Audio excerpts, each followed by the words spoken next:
డోన్ కొండపేటలో తెలిసిన రేణుక యల్లమాంబేశ్వరి జ్యోతిర్లింగేశ్వర స్వామి 19వ వార్షికోత్సవము రేపు శనివారం రోజు అమ్మవారి ప్రతిష్టా దినమును పురస్కరించుకుని రేపు భోజన కార్యక్రమాలు, సాంస్కృతిక కార్యక్రమాలు, తర్వాత ఆధ్యాత్మిక, తర్వాత దీప కార్యక్రమాలు, బోనములు, రకరకాల కార్యక్రమాలను, దాంతోపాటు అన్నప్రసాద కార్యక్రమం కూడా ఏర్పాటు చేయడం జరిగింది. ఈ కార్యక్రమానికి డోన్ కొండపేట సామాజిక సేవకులు రమేష్ రాయల్ గారు, తర్వాత దొరపల్లి నాగరాజు గారు ఈ కార్యక్రమానికి రావడం జరిగింది.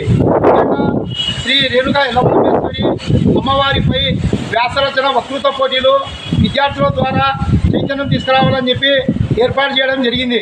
18 సంవత్సరాల లోపుగా ఉన్న ఆడపిల్లలు, మగపిల్లలు రేపు 11 గంటలకి ఫోన్ నెంబర్ 8520 ఫోన్ చేసి వాళ్ళ ఆధార్ కార్డుతో పేర్లు నమోదు చేయించుకోవాలి. శ్రీ రేణుక ఎల్లమ్మ జీవిత చరిత్రపై వ్యాసరచన వక్తృత్వ పోటీలు ఏర్పాటు చేస్తున్నాం. ఆ పోటీలకు ప్రథమ బహుమతి 3000 పదార్లు, రెండవ బహుమతి 2000 పదార్లు, మూడవ బహుమతి 1000 పదార్లు. ప్రథమ బహుమతిని కమలాపురం వైఎస్ఆర్ పార్టీ సీనియర్ నాయకులు బొబ్బల శివరామిరెడ్డి గారు అందజేస్తున్నారు. రెండవ బహుమతి డోన్ సోషల్ వర్కర్ ఏనుమరి భాస్కర్ గౌడ్ గారు రెండవ బహుమతి అందజేస్తున్నారు. మూడవ బహుమతిని డోన్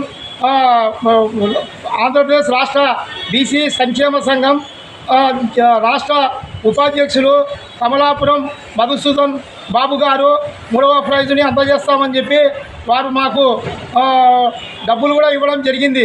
కనుక ఎవరైనా జిల్లాలో తాలూకా లెవెల్లో శ్రీ రేణుక ఎల్లమ్మ జీవిత చరిత్రపై వ్యాసరచన వక్తృత్వ పోటీలకు ప్రిపేర్ అయ్యి రేపు 11 గంటలకు వాళ్ళ పేర్లు నమోదు చేసుకొని ఎల్లుండి ఆదివారం రోజు ఆ పోటీల కార్యక్రమం ఏర్పాటు చేయబడును. ఆ పోటీల కార్యక్రమంలో గెలుపొందిన వారికి ప్రథమ బహుమతి 3000, రెండవ బహుమతి 2100 పదార్లు, మూడవ బహుమతి 1000 పదార్లు. దాతలు బొబ్బల శివరామిరెడ్డి గారు, తర్వాత ఏనుమరి భాస్కర్ గారు, తర్వాత కమలాపురం మధుసూదన్ బాబు గారు అందజేస్తున్నందుకు వారికి దేవాలయం తరఫున ధన్యవాదాలు తెలియజేస్తూ రేపు అమ్మవారి ఉత్సవాలకు జిల్లా నలుమూల నుండి భక్తులు హాజరయ్యి సేవా కార్యక్రమాలు అందించాలని కోరుకుంటూ శ్రీ మాలిక్ బాబా సంస్థాన్ భజన మండలి మాజీ భజన మండలి అధ్యక్షులు గురుప్రసాద్ రాయల్ గారు, ప్రస్తుత అధ్యక్షులు సుబ్బారెడ్డి గారు ఆధ్వర్యంలో అఖండ భజన కార్యక్రమాలను ఏర్పాటు చేసినాము. భజన కార్యక్రమాలకు కూడా హాజరైతూ అమ్మవారి స్వామివారి యొక్క కృపా కటాక్షాలు పొందుతూ రేపు శ్రీ రేణుక యల్లమాంబేశ్వరి జ్యోతిర్లింగేశ్వర స్వామి ఆలయంలో పట్టు వస్త్రాలను కేశన్న గౌడ్ గారు దంపతులు పట్టు వస్త్రాలను అందిస్తున్నారు. ఈ కార్యక్రమానికి రాజా కాంప్లెక్స్ అధినేత స్వర్గీయ జనార్దన్ గౌడ్ గారి కుమారులు రేపు అన్నప్రసాద కార్యక్రమానికి వాళ్ళ వంతు వాళ్ళ సహకారంతో రేపు అన్నదాన కార్యక్రమాన్ని కూడా ఏర్పాటు చేస్తున్నాము. ఈ మల్లికార్జున గౌడు, శేషన్న గౌడు, మహేష్ గౌడు ఆధ్వర్యంలో రేపు అన్నప్రసాద కార్యక్రమాన్ని